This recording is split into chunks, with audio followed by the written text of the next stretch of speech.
Dans la continuité du processus de transformation intérieure engagé dans la vie de chacun, les membres et sympathisants du FIAD Côte d'Ivoire ont pris part à une soirée spéciale ce samedi 22 novembre 2025, présidée par l'éminent professeur émérite en coaching intégral, le coach Patrick Armand Pognon. Très heureux de vous retrouver à cette académie de la réussite totale que j'ai foi sera meilleure que toutes les autres académies. Ici, nous apprenons car celui qui apprend améliore sa vie. Celui qui apprend vit mieux. Celui qui apprend vit plus facilement. Pour ouvrir la soirée, la République ivoirienne et le FIAD Monde ont été honorés avec les coachs Zeba Justine Nyohyohwe, fonctionnaire, et Julie Daté, chef d'entreprise. Salut aux terres d'espérance,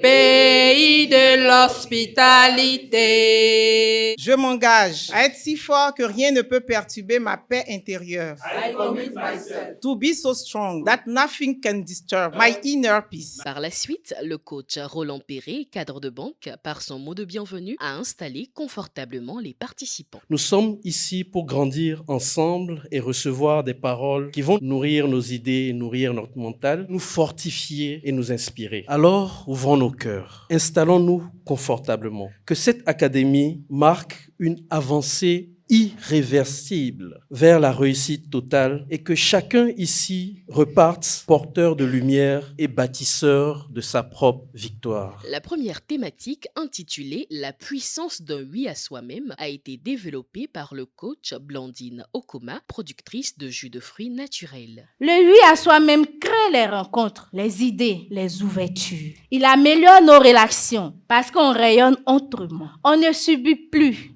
On inspire. C'est comme si Dieu lui-même nous disait, enfin, tu me rejoins sur le chemin que j'avais prévu pour toi. Parce que Dieu n'agit pas dans la paralysie. Dieu agit dans le oui à nous-mêmes, dans notre courage. Alors que le oui en nous-mêmes déclenche dès aujourd'hui la transformation que nous attendions depuis longtemps. Cette communication a été enrichie par une intervention du maître de cérémonie, le coach Patrick Armand Pognon. Le oui n'est pas de surperformance. Le oui suppose repos. Le oui suppose se faire plaisir. Le oui suppose s'accorder du temps à soi-même. C'est pour prendre une partie de son temps, de son attention, de son énergie pour lui-même, pour ses enfants, pour ses proches. Le oui veut dire, oui, je vais faire plus pour avoir plus d'argent, d'accord. Mais cet argent-là servira à quoi si je m'esquinte? Le pouvoir silencieux des habitudes quotidiennes a été abordé par le coach Virginie Assis, propriétaire des magasins de maroquinerie. Ce sont les habitudes qui créent notre mentalité, notre discipline,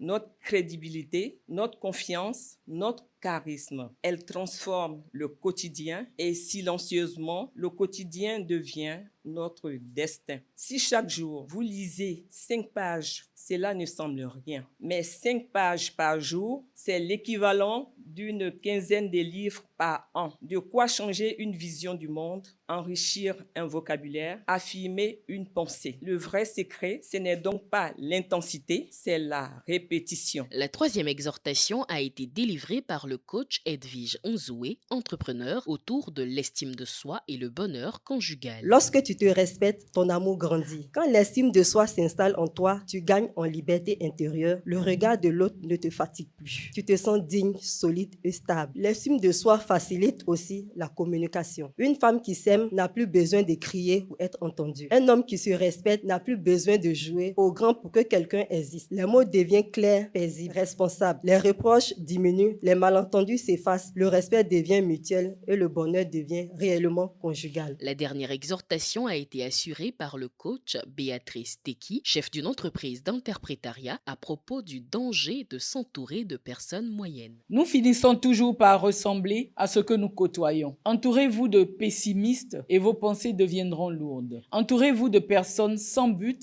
et vos objectifs perdront leur éclat. Les personnes moyennes ne détruisent pas votre vie d'un coup. Elles rétrécissent vos rêves, justifient vos renoncements et normalisent vos limites. Notre avenir dépend autant de nos efforts que de l'environnement humain dans lequel nous choisissons de grandir. Entourez-vous de ceux qui nourrissent vos ambitions, vos rêves, votre discipline et votre foi en vous-même. Car votre vie vaut mieux que la moyenne. La soirée s'est ensuite animée d'une variété de musique dansante, favorisant un moment de showtime très apprécié. Puis, un spécial appel à la générosité fut lancé par le coach Gérard Kouassi, directeur général d'une entreprise de BTP. On a dit, nous venons ici pour apprendre afin de faciliter notre vie. Et que si quelque chose ne tourne pas, ça veut dire qu'on n'a pas encore trouvé la clé. Tout est à notre disposition. Mais notre environnement fait qu'on ne réussit pas à aller chercher ce tout. À chaque fois, il est important d'exprimer sa gratitude à Dieu, sa gratitude aux personnes qui ont permis que cette soirée soit agréable. Et chacun de nous doit pouvoir exprimer sa gratitude dans une enveloppe. S'en est suivi l'atelier de programmation dirigé par le coach Mélanie Lorgne, responsable dans un presbytère. Je renonce à ma nature humaine et à ses conditions charnelles. Je proclame mon héritage divin.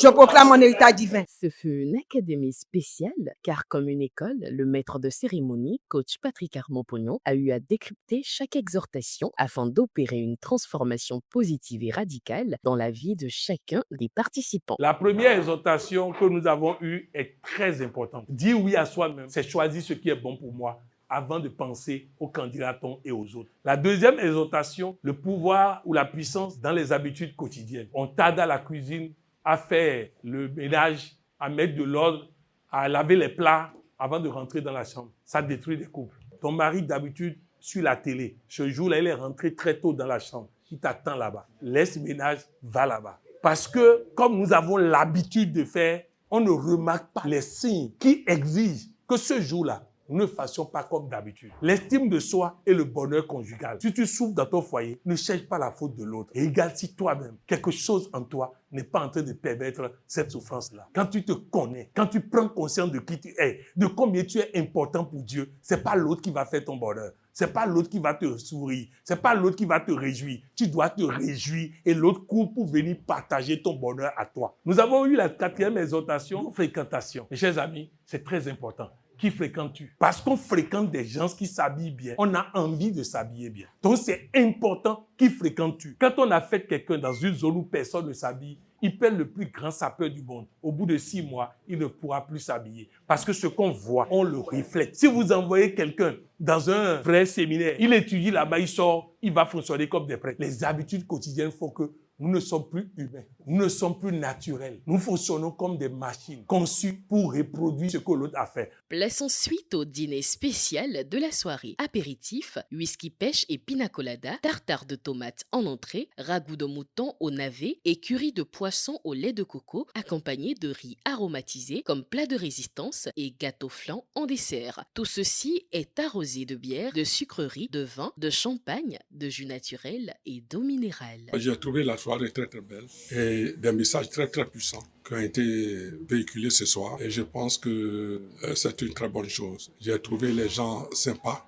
le leader mondial lui-même vraiment très sympa, très enthousiaste et c'est très communicateur. J'invite tout le monde à venir au FIAD afin de pouvoir revoir sa manière de penser et surtout activer le Dieu à l'intérieur de soi. C'est ainsi, dans une ambiance de convivialité, que la soirée a été achevée.